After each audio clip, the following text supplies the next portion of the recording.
Speaking of Philly, and I was easing into this because once again, I'm awakened to yet another snuff film.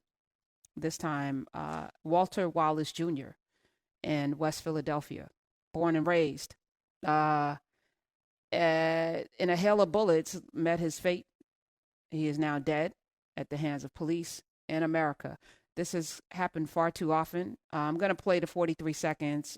So I'm warning you, what you're hearing is literally the death of a man. But I think, I contemplate this every time this happens, whether, it's Eric Gardner's, the first time I ever played something, I Can't Breathe 12 times, to George Floyd. Most recently, playing these things on these airwaves. I bear responsibility, but at the same time, I don't want us to forget. I don't want us to forget that these things are still happening in these United States of America, and they're only happening to people with melanin. Period. Full stop. In this country. In this country. So let's play the shooting of Walter Wallace Jr. Yo, this shit is crazy out here.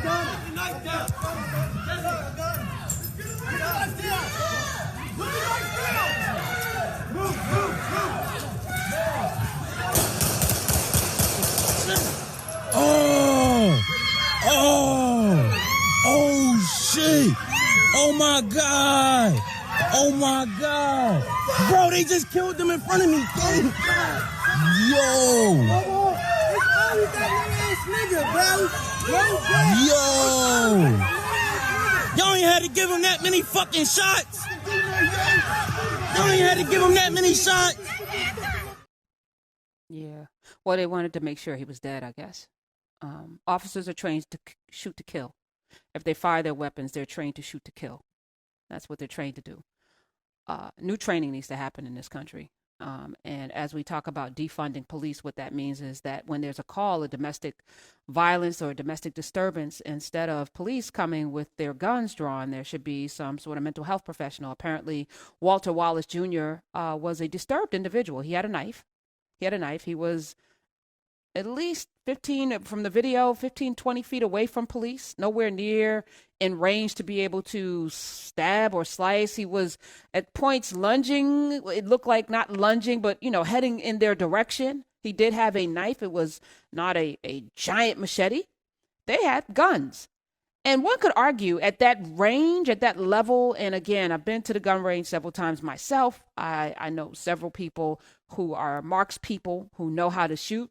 We've had several gun people on this show. It is very simple. Someone who is trained to shoot that man in the leg.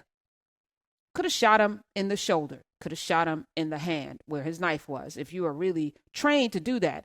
I feel like in many ways, not only, and I want to just say again, because there's several videos of white people brandishing weapons, including those like Dylan Roof, who literally was armed and shot 9 and killed, murdered 9 people, apprehended with no fanfare, with nothing, yeah, no problem, without a scratch. I've seen several videos of white people brandishing guns and knives and lunging. And actually, I think there was a video where police officers got their asses whipped.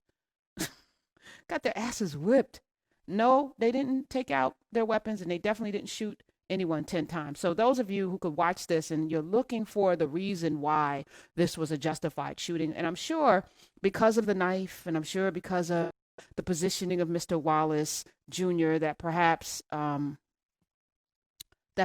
they are, going to say that this is a justified shooting. And these officers will, I'm hearing they're traumatized. You didn't look traumatized when you squared off and then pop, pop, pop, pop, pop, pop, pop, pop, pop. You didn't look traumatized. You looked like you were playing a video game, and you looked gleeful. I think life is precious, and I think every measure possible should be taken to preserve it. I think that everybody's innocent until proven guilty, even a person brandishing a knife, because if he has a mental health issue, yes, we don't want him to hurt anybody. That's why the cops were called. And it's a sad day in America where if you call the police, you can't depend on them to come and actually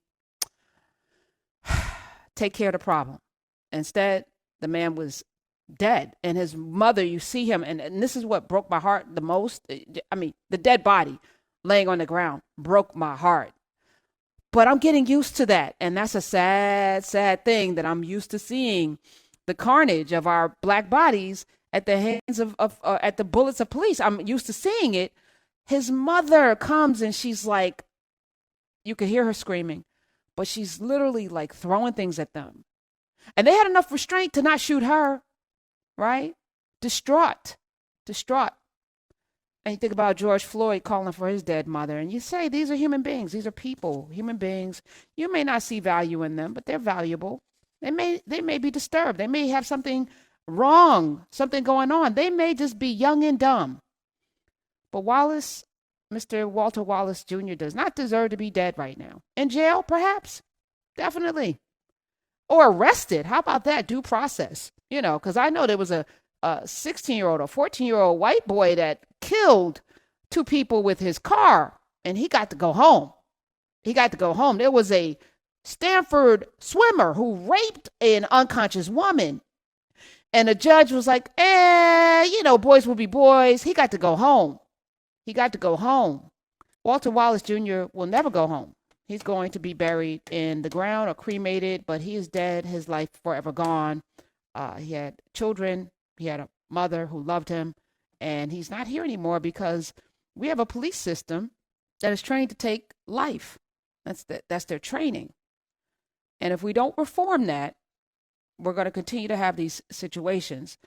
And yes, we could talk about the racist nature of the police as a body, because I think the police as an institution is systemically racist, systemically designed to not see humanity when it shows up with melanin. I think that is the blind spot. You don't see this young man as a person of value, a person that is worthy of life. That's the problem. So there's that. Again, this has happened so many times, and Walter Wallace Jr. was on medication because he did have a mental health issue. And instead of sending cowboys out into the street to deal with people with mental health issues, they should send mental health professionals. And this is why, the whole defund police, they're looking to redirect resources into places so that we could have those folks when that call comes. So when 911 is called, they can direct it to, okay, we have somebody with mental health issues. Let's make sure that there is a psych person with the cops so that we don't have this situation where this gentleman, this young man, and Walter Wallace Jr. had a daddy too. Walter Wallace Sr., he had a whole family and people who loved him, and he's dead because he had a mental health break. And I love you for calling and saying that, but I already know that these things can be handled differently. I think every sentient being listening, in your heart that these things can be handled differently. So then the question is, why aren't they? And why is it always this complexion that ends up with a white sheet over them in the middle of the street?